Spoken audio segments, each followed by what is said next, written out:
As your senator, building a modern transportation system will be one of my priorities because investing in transportation is investing in our people. For many working families, transportation isn't just about getting from one place to another. It's about opportunity. It's about keeping a job, getting an education, and building a better future. A strong economy depends on a strong middle class, and a strong middle class depends on having the tools people need to succeed. That's why transportation matters.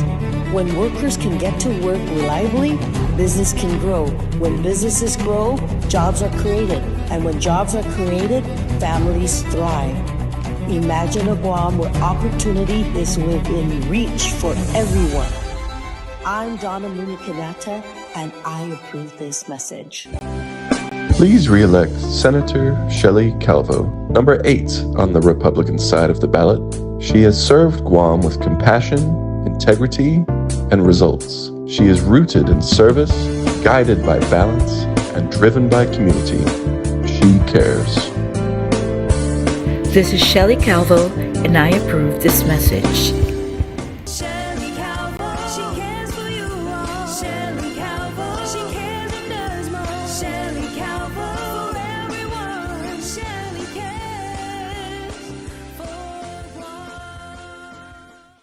At least one big and unexpected change was made to the fiscal year 2027 proposed and substituted budget for Guam before it passed by a vote of 8-7 to send to the governor.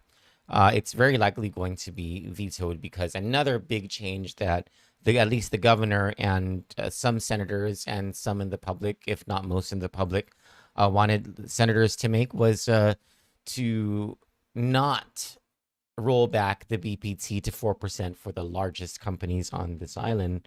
Senators did not address that, but they did roll back the Parkinson Amendment that threatened to remove the automatic stay from law, and therefore, with the melting of the automatic stay, allow the administration, the Leon Guerrero Tenorio administration, to move forward with awarding the Simon Sanchez development procurement to Cortec, and placing us, the taxpayers, on the hook for $524 million.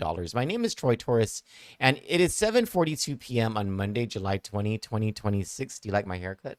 I got a haircut today. And so I'm a few minutes late for this show, and I didn't have a show this morning. Let me explain myself. In the lead up to this show, I was actually very busy, but the reason I was very busy was because I took a nap. And the reason I took a nap is because last night at a decent hour, I took one of my sleep aid gummies. I'll just leave it at that. It's not something that I take all the time, but I thought, it's early enough. I would like to feel rested. I would like to get in a lot of sleep tonight. I'm going to take this sleep aid gummy. And about 10 minutes later, the phone rang, and it was a friend, and she was like, hey, can you take me to the airport in the morning? And I was like, yeah, no problem. I woke up at 3:30 in the morning. I felt, I was tired. I felt, but maybe I was okay or whatever. I get on the road. I'm driving to pick up my friend from my friend's place to take her and her husband to the airport. And I was not. I had to. So after I dropped them dropped into the airport at 4:30 in the morning, I went back home. I had a whole plan too. I'm going to go to the gym. I'm going to wake this early. I'm going to go to the gym. I'm going to get that done. Have my 8 a.m. show. I didn't have an 8 a.m. show not because of this issue, but because there was nothing to talk about this morning. There was Invest 90W dissipated. P.S. So I made sure to call Landon Idlet before deciding to not have the 8 a.m. show. But it sort of set me back, like all the sleep that I had to do today to catch up so that my body could. Anyway, sleep aid gummies are not something that people should do all the time. It's just, it really should be something you reserve for when you like to have like a lot of sleep. Anyway, my name is Troy Torres, and this is the evening show on Kandit News. This is the Troy Torres Show, actually. And great news, we got our studio, and I guess I'll leave it to Johnny Rosario to figure out whether we're going to announce where it's at or whatever. Um, but yeah, we're kind of excited. We get to have in studio interviews. But why I'm more excited about the studio is that I would like to use this to phase myself out, at the very least, from these evening shows by the end of this year, and then begin to phase myself out from the morning shows starting next year. God willing, I make it that far by the Lord's grace. Anyway, there were some. There was one tectonic change that was made to the budget. And when you think about it, it was an unnecessary tectonic change because it was a tectonic change to move this into the budget. The legislature, and I don't know whether it's carelessness, recklessness. I think the way the vote turned out today on this motion to remove the Parkinson amendment kind of shows what some people might have thought, like what I thought all along, was that this amendment was coming from Adeloop. And this was not some sort of conspiracy with Republicans. I was really hoping, because let me tell you guys, I like some of these Republican lawmakers. I intend to vote for some of them. I intended to vote for some of them. And now, my thinking is getting rewired a little bit about it ever since this budget and how, if you watch the budget session over the several days, over the several hours, one thing becomes crystal clear about the Republican majority. 95% of everything they talked about, 95% of what they defended was business interests. And while it's wonderful for businesses to make it, it was done at the expense of the interests of regular everyday people. And not just regular everyday people. Sometimes their arguments came at the expense of the most vulnerable. Sometimes their arguments came at the expense of something that we would imagine is just such a Republican thing, the fight against meth. Sometimes their arguments for special interests and big business came at the expense of something that's even more Republican, at least that they've been telling us over the past several decades that this is their thing, and they're the party of fiscal responsibility and transparency and accountability. Yet when it came down to it, the Republicans were the ones who were expressing business interests as opposed to or in opposition to arguments for fiscal responsibility, transparency, and accountability. So how they voted initially on this amendment by Senator Will Parkinson to melt the automatic stay, to make the automatic stay illegal. So essentially it gets rid of the automatic stay in the which we know is in place in a pending protest. And that protest is by GPS against the government of Guam, which has conditionally awarded the Simon Sanchez High School procurement to Cortec. And we know from the sworn testimony of the governor's budget director that as soon as that automatic stay is lifted, the administration intends to award the contract, and that it will cost $16.377 million a year for 32 years, or $524 million. That's how much this Parkinson amendment will cost the taxpayers of Guam, far more than this BPT decrease that the Republicans pushed through. And it was the only thing that mattered to them. So much so that when you look at how the vote ended up today, they reversed it, by the way. When you look at how the vote ended up today, you tend to realize that they were so involved with this whole BPT thing and reducing the burden for the largest corporations, including military buildup contractors who aren't even anchored here in Guam. And we should be getting as much of that money. All the economic and tax policy sense in the world says that Guam needs to get as much of that money as possible. And the Republicans are just giving it away, right? But they were just so engrossed with that whole thing. They weren't paying attention to something that would have cost us more money, this whole Parkinson procurement thing.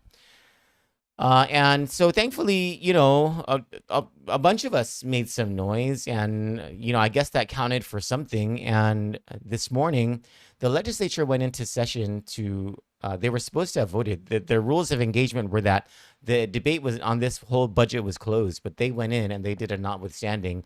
And the majority of the senators allowed for Senator Chris Duenas to make an amendment that would allow them to re-vote on the Parkinson amendment. And when they re-voted, so there was and the premise of this, according to the senators, was that there was confusion by the senators who raised their hands for the Parkinson amendment. There was confusion from them on what they were voting for. And the contention was, and they didn't say which senators, but the contention was that some of these senators would not have voted for the Parkinson amendment if they understood clearly what it was. And they said that they didn't understand. This is what I'm getting from a source. They didn't understand it clearly because the proceedings were moving too quickly, essentially blaming Senator Chris Duenas, the budget chairman. Interestingly, Chris Duenas was one of 2 Republican senators who voted against the Parkinson amendment to begin with. There were only 5 of them who voted against the Parkinson amendment. Telos Haidegui was one of the Republicans. Chris Duenas, the another Republican who's the budget chairman. Chris Barnett, Sabina Perez, and Therese Terlahi. Those 5 were the only ones who voted against the Parkinson amendment. We were told by Senators Haidegui that there were 3 senators who were outside of the session hall when that amendment was being voted on. And those included Joe San Agustin, Tony Ada, and Jesse Lujan. But according to Senator Duenas and Speaker Frank Blas, Senator Lujan was one of the ones who voted, who had his hand up. I haven't reviewed the tape to validate this, right? But the others who had their hands up for to vote for the Parkinson amendment, and who I'm not sure which ones of them were confused about it. I'm not sure which ones didn't realize that they were voting for the Parkinson amendment, but they included Shango Matao, Sabrina Salas Matsanani, Vince Borja, Jesse Lujan, Frank Blas, Tina Munya Barnes, and Will Parkinson. And so there was confusion apparently about what that vote was. This re-vote was supposed to make everything clear, and so they re-voted, right? And from what I was told by a senator was that there were 3 senators who voted to pass the Parkinson amendment, and they included Senator Parkinson, Senator Tina Munya Barnes, and Senator Joe San Agustin. And when I was told that, I thought, well, ain't that the biggest surprise in the world? Like, it just came down to, I think, what many people assumed this was, considering that those are the 3 senators who are most closely aligned with Adelup. It goes to it logically, or your reasoning will take you to, was this an amendment that came from Adelup, something that Adelup wanted to do to sneak in so that they could award the contract to Cortec, and the Republicans were just duped into it. And I think more needs to be discussed about this, because this is becoming a recurring theme among the Republican majority. Do they get duped into things? But if that were true, if it's true that they were duped into it, if it's true that they didn't realize what was happening, that makes me feel a whole lot better about them. I mean, don't get me wrong, that's still a cause for concern, right? But I would rather know that they were fooled into something than know that they purposely tried to hook us with a $524 million bill to Cortec.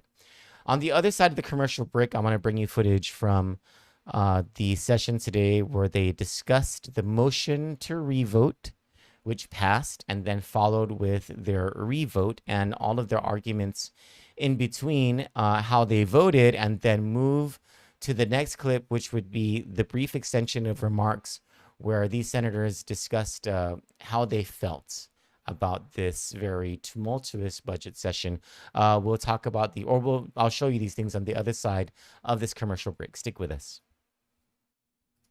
He has that innate talent of even the most difficult times, giving comfort, giving solace, bringing stability. In my 64 years, there are people I've known that have passed away, and there's been Tony that has been there to comfort the family and the loved ones, sometimes the most difficult times of their lives. He could better this community as a public servant, but bring people together, even people with divergent thoughts and philosophies, but in the end, bringing enough comfort, enough stability to a situation that there's a consensus and then resolution and progress that is made. So, I'm so excited. I've seen what a great job Tony's done now back in the legislature. But I do believe that with him as governor, that ability to bring people together, to bring folks even with different perspectives together, it's what this island needs. God bless Atacalvo 2026. God bless Guam. I'm Tony Atta, and I approve this message. Transportation, tourism, customs, utilities, and federal and foreign affairs touch every family, every business, every day. Jesse Michael Anderson Lujan believes Guam can be greater together by fighting for cabotage exemption, expanding the Philippine visa waiver program, and opening new doors for tourism investment and opportunity. Vote Jesse Lujan. Leadership you can see. Accountability you can trust. I'm Jesse Michael Anderson Lujan, and I approve this message. This past year, we've been focused on moving Guam forward, strengthening oversight in our schools, supporting our veterans, standing up for students and families, and working on policies that open doors for our people. For me, public service has never been about headlines. It's about showing up, listening carefully, and doing the work that matters. There's still more to accomplish, and I'm ready to keep pushing ahead. I'm Senator Vince Borja, and I humbly ask for your continued support.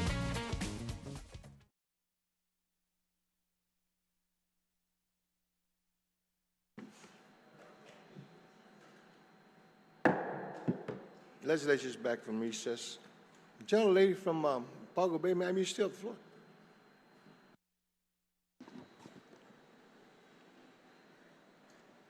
Mr. Chair, after speaking with legal and the clerk, I still have my reservations about the procedures of how we proceed in consideration of the proposed amendment in front of us.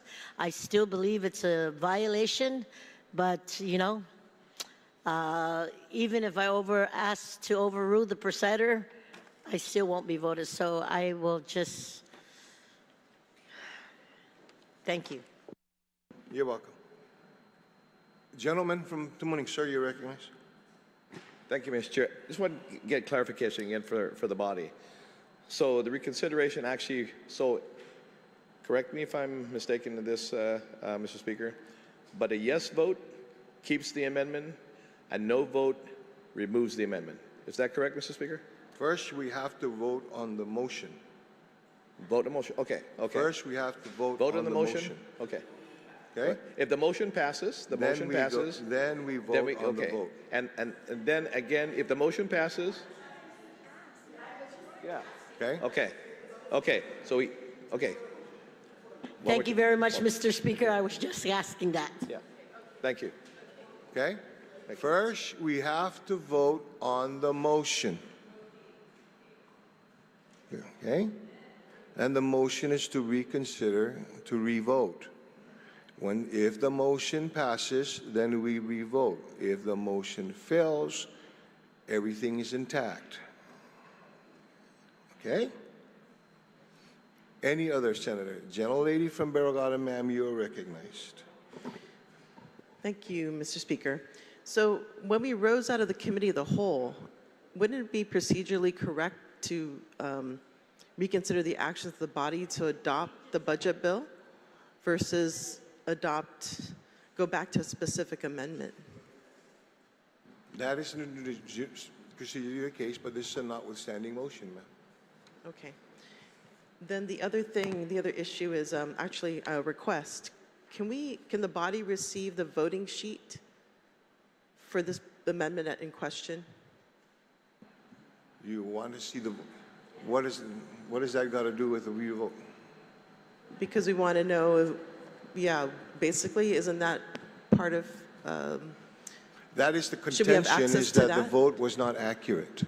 So, okay, the vote was not accurate. Yeah, so I would like to request the voting sheet. I'm sure the clerks have that There's information. no need to request that the vote was not accurate. I'm actually asking for it, so. You're asking? Even though you're saying there's no need, I would like a copy of the voting sheet. Point of information, Mr. Chair. If you want, I have a copy of the voting sheet. I'll send it to the good senator, and if I may, I can send it to all the senators. I have a copy. You can do this, ma'am. Okay, you I'll be can happy this to do it. If Okay. anybody else, just WhatsApp me if you want a copy of the voting sheet. Thank you. But I'll go ahead and send it to everyone. Can be done. Okay. Okay. Can we have the clerk read it out loud? No. Who voted? Okay. Any other senator wishing to speak? Any other senator wishing to speak? Gentlelady from Georgia, ma'am, you're recognized. Yeah, I would like the clerk to read the votes out loud that we are going to reconsider. And we haven't really been given a reason as to why we are going to reconsider this. And in considering my vote, I'd like to know what the votes were. Okay. In fact, Reconsideration of the vote is the question, is the matter in question. So then it basically is a moot point at this point in time. what is moot? What the vote was, we were re-voting. We're re-voting. Yeah, well, apparently there's a reason for revoting, but we haven't I been don't clear want on you what to- the reason is. There's some error, and I want to know what it shows right now to know what any potential error might be. I'd like to be able to make my own assessment like the mover of the amendment has done. 30-second recess.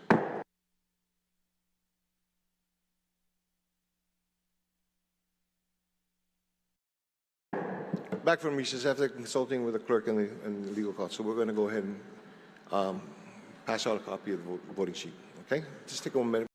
Okay? Just take a minute recess.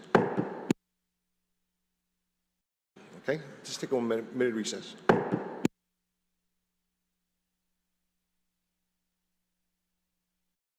Thank you, Mr. Speaker.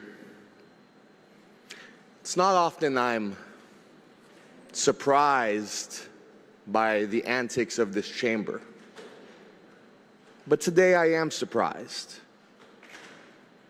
And more than that, I'm disappointed. I'm disappointed because I know how this vote is going to go.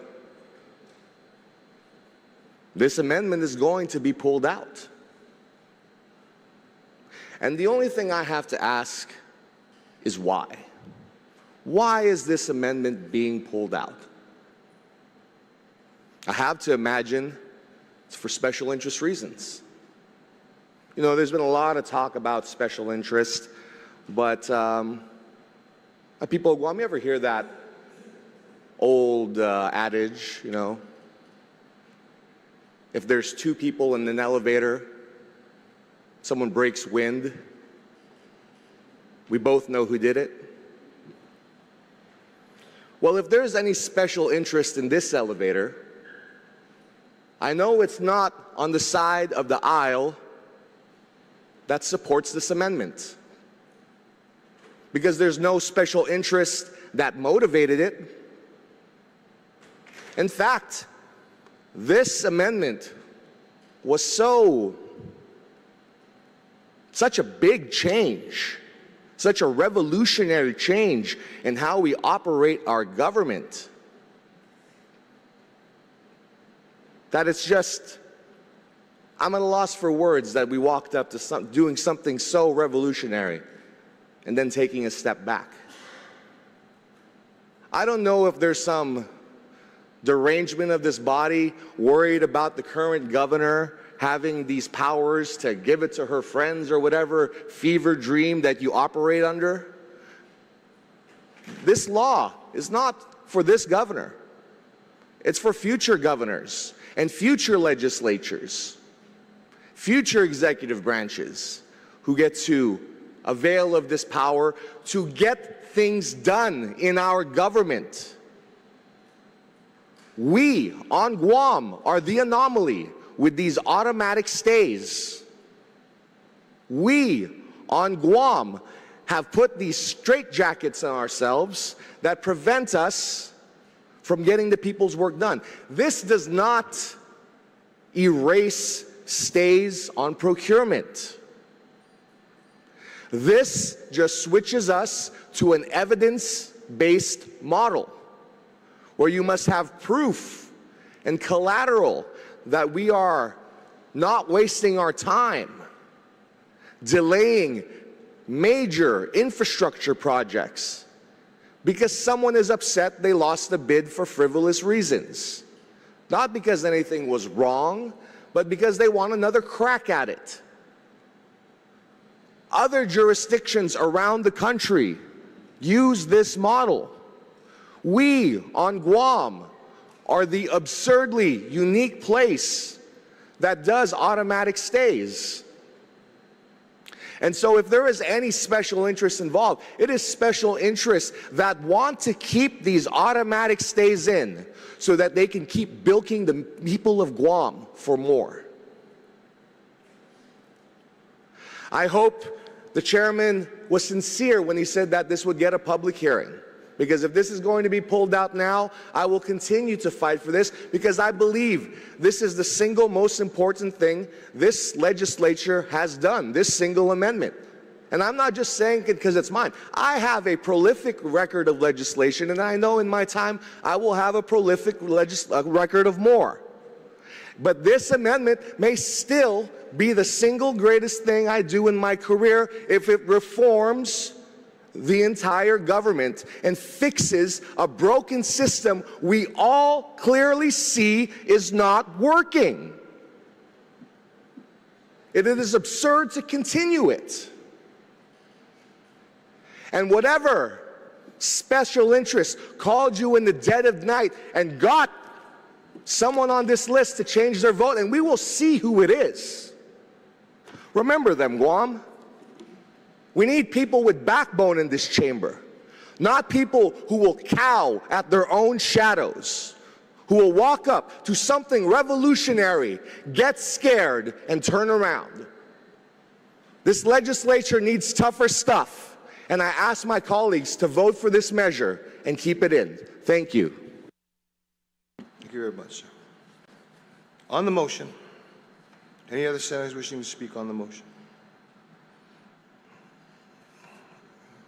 Gentlelady from, you were recognized earlier on a request. Yes, to ask for the voting sheet, Mr. Speaker. You used that time to be able to do that. That's a point of order, Mr. Speaker. You used Oh, that you don't time. want me to speak? No. No, I'm okay. Well, I just want to correct the record that it's not lifting the stay. Ma'am. It allows a governor to lift the stay after the Superior Court or after the public auditor has issued one. You used your time. Thank you. You used your time. Any other senator wishing to speak on the motion? Gentleman from Ipan, sir, you're recognized.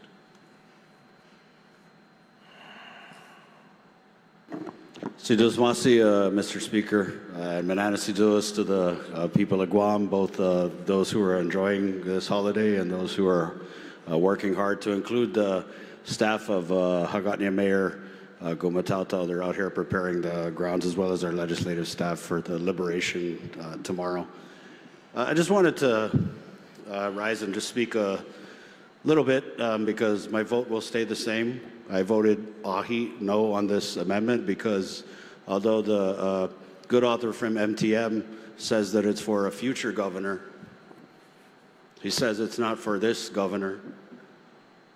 Unfortunately, there's nothing in the amendment that will prevent this governor from using this amendment and this law, should it pass, to affect the procurement for Simon Sanchez High School. And I think that's the most important thing for the people of Guam to know. Sometimes we get up in here and we say things that don't match what's written down on the paper, but again, if this amendment should pass, I'm just going to repeat what I said when I spoke on it the first time, is nothing will prevent DPW from reissuing another bid for Sanchez. And obviously there would be a protest if that happened. And if the protest happened, this amendment, should it pass, would allow the governor to throw away the stay. And again, this protest process and these stays are one of the ways that contractors who are wronged by the process can make valid concerns or complaints. And the other issue that I had with the amendment was that it now requires anybody who feels they're wronged by the system to put up cash up front to even have their protest or their objection entertained and looked at. And so nobody called me in the middle of the night. I'm a deep sleeper, but I checked my phone, nobody called, and my vote will remain the same as it did the first time I voted on the amendment, Mr. Speaker, which would be no. Si Dios masi. Thank you. Any other senator wishing to speak on the motion? To be very clear, the motion is notwithstanding, okay, to allow the body to re-vote on the amendment. That is the motion. It's not this motion that we're going to, okay? Your yes vote does not count as a re-vote. It is a motion to allow the body to re-vote, okay? On that motion, there is an objection to the motion. All those in favor of the motion to re-vote, please indicate by raising your hand.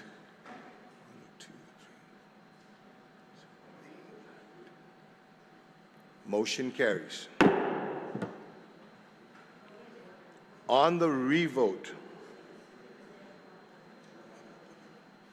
to accept Amendment SB 266 WAP L10 P174 III. Is there an objection?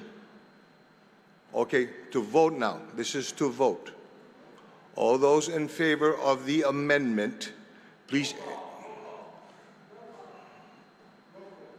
There is 3 calls for roll call. Okay, so clerk.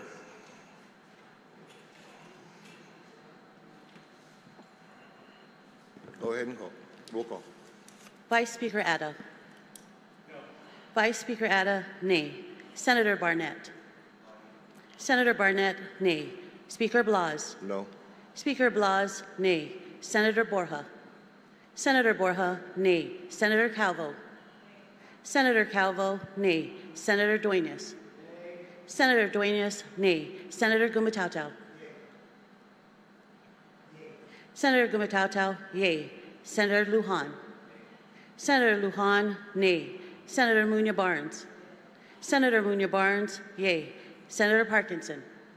Senator Parkinson, yay. Senator Perez. Senator Perez, nay. Senator Salas Matanani. Senator Salas Matanani, nay. Senator San Agustin. Senator San Agustin, yay. Senator Taitagui.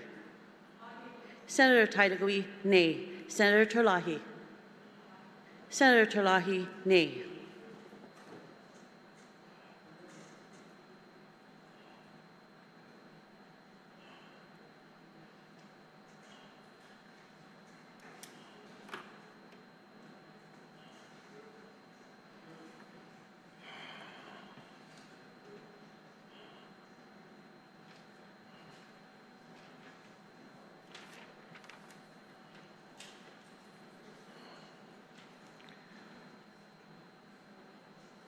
The vote on SB 266 WAP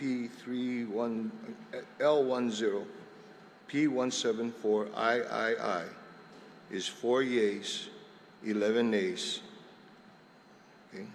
The amendment fails.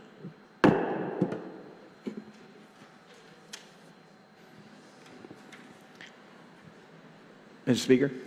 Senator Wayne, you recognize. Mr. Speaker, at this time, I move to take a short recess to allow the clerks to make the necessary changes to the bill. Okay, so I'm going to bring you to another section of the session, the final section, the final part of the session, actually.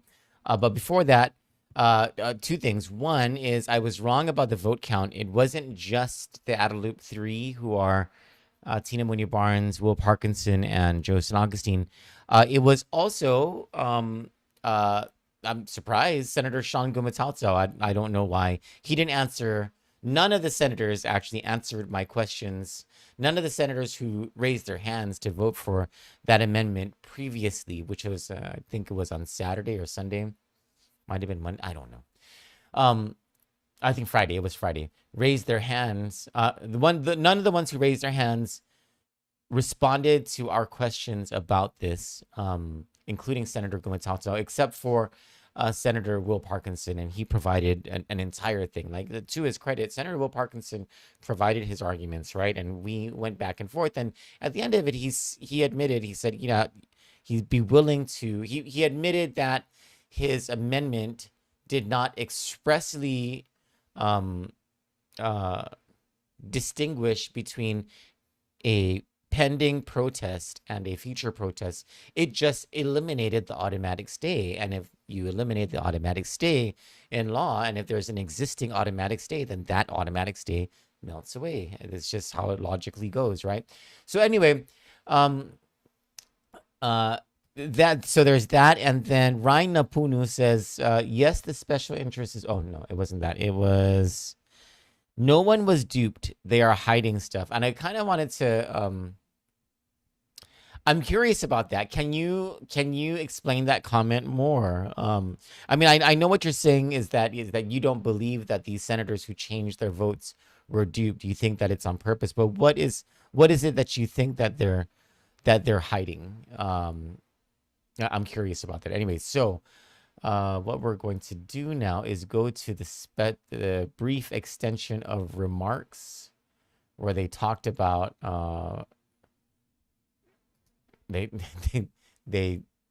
where senators talked more, but this is sure to be something worth watching because of all of this is where they explain themselves away. Let's hear their brief extension of remarks now. That is all we have in the voting file. The floor is open to brief extension of remarks. Senator Parkinson, sir, you are recognized.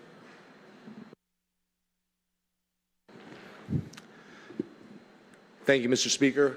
I just wanted to say a few words to the people of Guam, and more importantly to the candidates in this body who are currently running for governor in very, very short amount of time here, August 1st.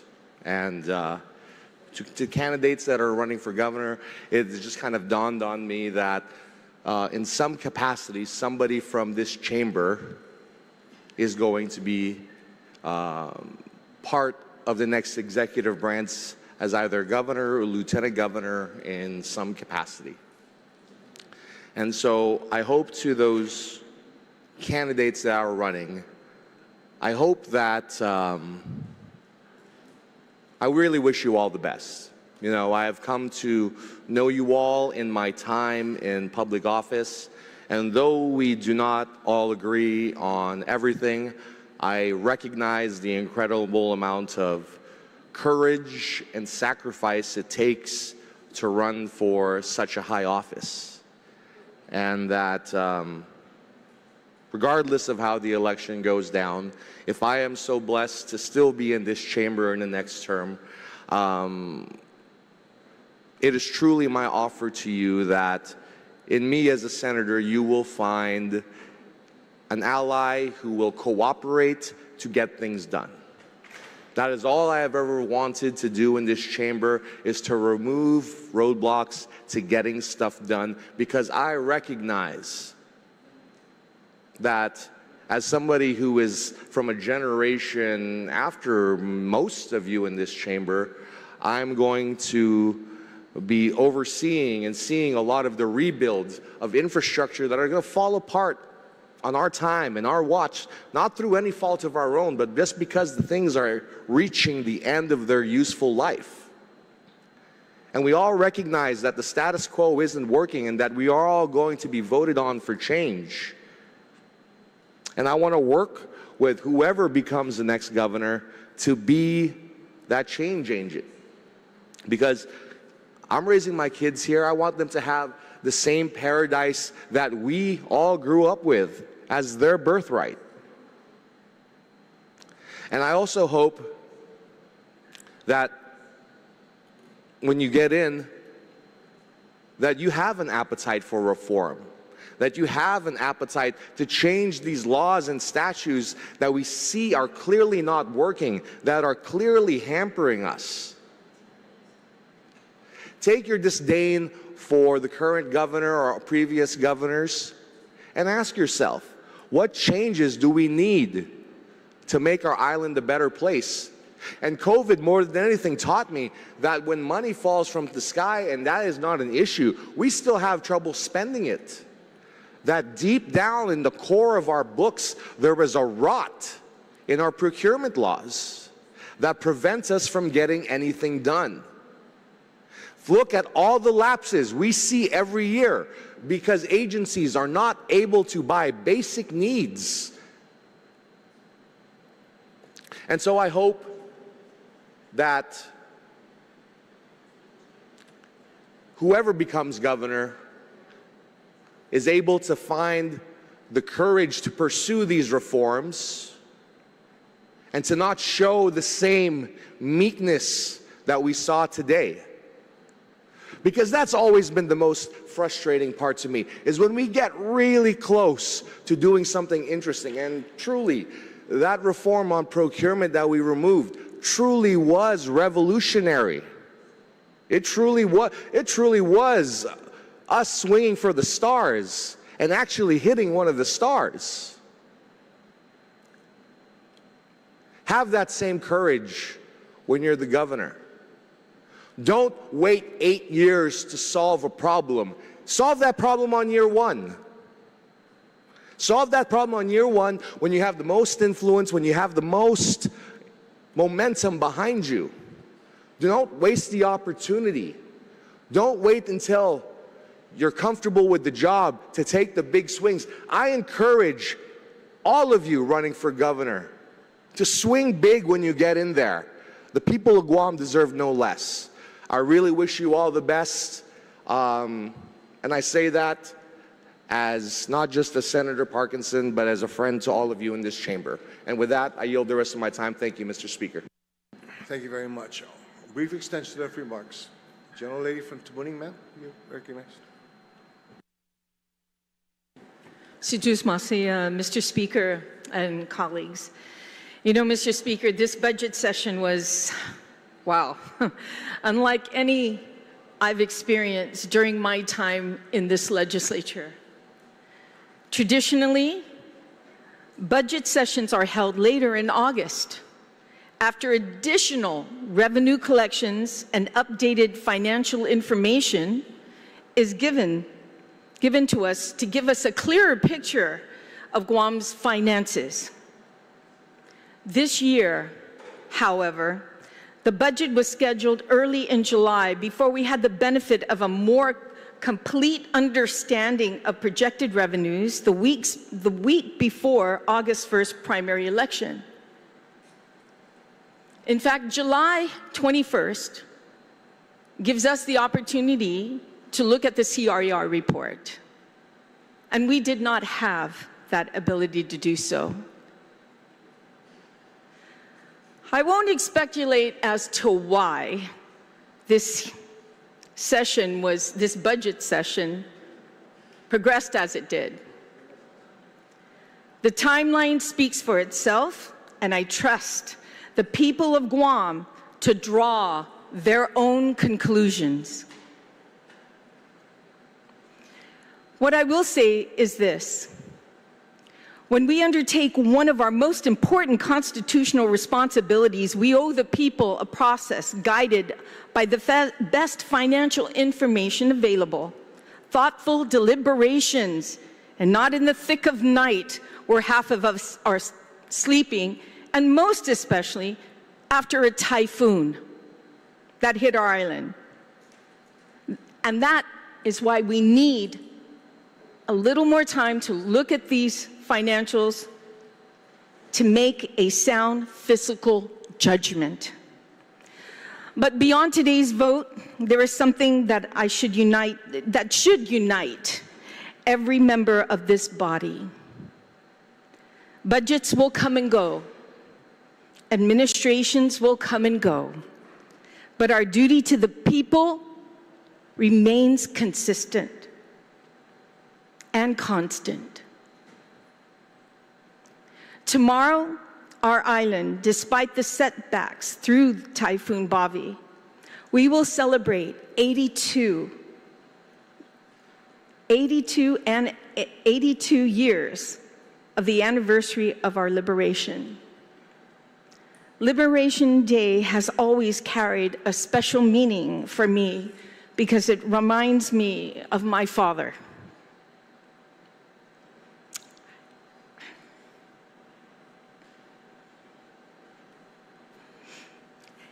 He was just a young boy during the occupation. For most of his life, he kept an old brass ship's clock that no longer worked. It was something he found on a ship grounded in Talafofo Bay during the war. To anyone else, it was just an old clock. To him, it was a reminder of a childhood shaped by war, a time when freedom disappeared and survival depended on courage, and when ordinary people were forced to endure extraordinary hardship. Like so many of that generation, he rarely spoke about those years. But when he did, his stories were never about bitterness. They were about gratitude for freedom, for family, and for the opportunity to rebuild.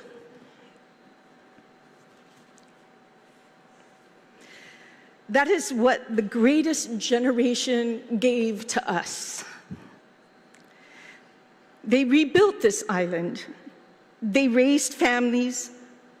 They served their communities, hard work, and left us not a perfect Guam, but with an enduring example of courage, humility, integrity, sacrifice, and the love for our people. As an elected official, we may never be asked to endure what they endured, but we are called to live by the example they left behind, to put service before self, people before politics, principles before convenience, and to leave Guam stronger than what we found it. That is how we truly honor their legacy. To our war survivors and every family that carries these stories forward, and Donkalusi Dusmaasi. May God continue to bless Guam and her people. Biba Guahan, Biba Liberation. Thank you, Mr. Speaker. Thank you very much. Brief extension of remarks. Gentleman from Talafofo, show your back hand.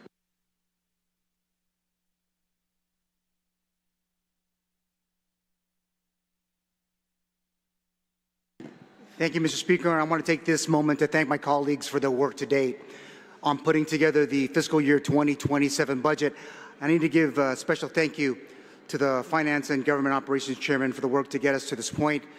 Chairman Duenas, your leadership and support in helping modernize our emergency communication system nearly 30 years after the 9/11 surcharge rate was created, prioritize a new police precinct in Jigo, ensure DOC officers and staff aren't threatened by unauthorized drone activity, and help turn an 8-year-old idea of establishing a much-needed rescue base for the safety of residents and visitors in Tumon are recognized. There is so much more work ahead of us, but the spending plan before us supports real, tangible, and forward-thinking policies that unfortunately have been ignored these past several terms, despite millions in excess local revenue collections and billions more in unprecedented federal investments poured into Guam.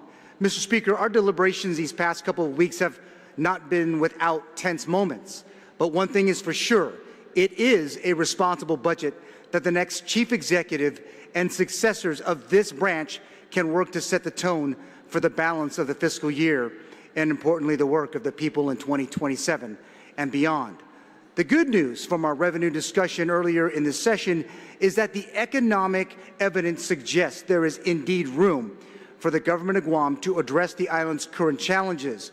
Although an important provision put forward by the Tourism Committee was removed from the budget bill, this legislature understands that a review of GVB will be critical in the weeks and months ahead as policymakers determine how best to maximize millions of dollars in taxpayer resources in support of Guam's struggling tourism industry. We simply cannot and should not continue taking the same approach with GVB and expect a different result.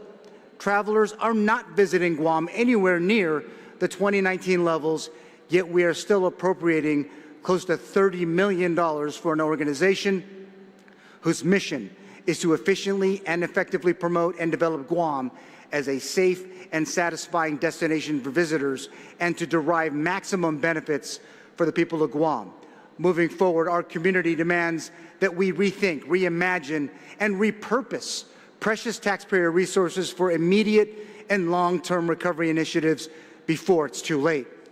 Mr. Speaker, let me say a few things about the budget from a public safety point of view. This budget does prioritize public safety. Cycles are funded.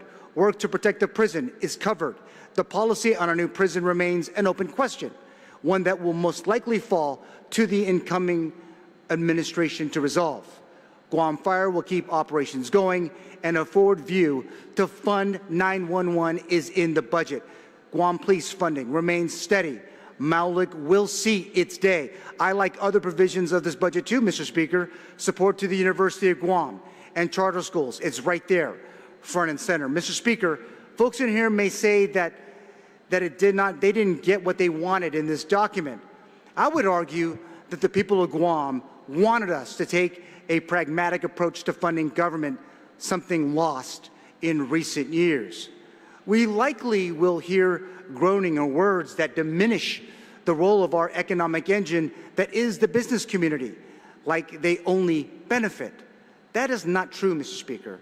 Nationwide, economists have studied how low productivity is linked to weak consumption.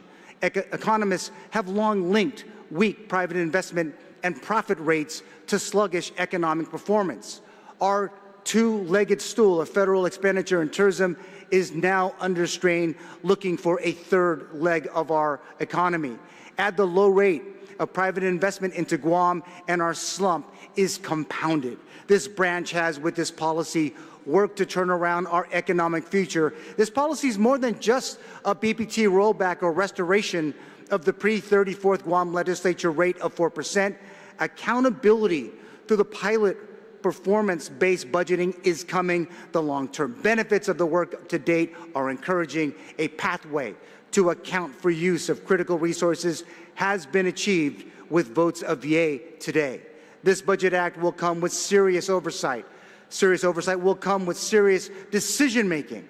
The decisions here reflect our people's desire to ensure good government. We are not perfect. Our Organic Act mandate is clear. We have passed a policy that is real and pragmatic and that truly addresses the problems that we face as an island society. Again, thank you, Mr. Speaker, for the time and appreciate the work here. Thank you. Brief extension of remarks. Senator from Barrow, ma'am, you recognize. Sidus Masi, Mr. Speaker. Half a day, dear colleagues. As we come to the close of our deliberations on fiscal year 2027 General Appropriations Act, we should pause to recognize the significance of what this legislature has accomplished together. A budget is never simply a ledger of revenues and expenditures. It is a reflection of who we are. It reveals our priorities, our values, and our hopes for the people we have been entrusted to serve. Every appropriation is more than a dollar amount. It is a promise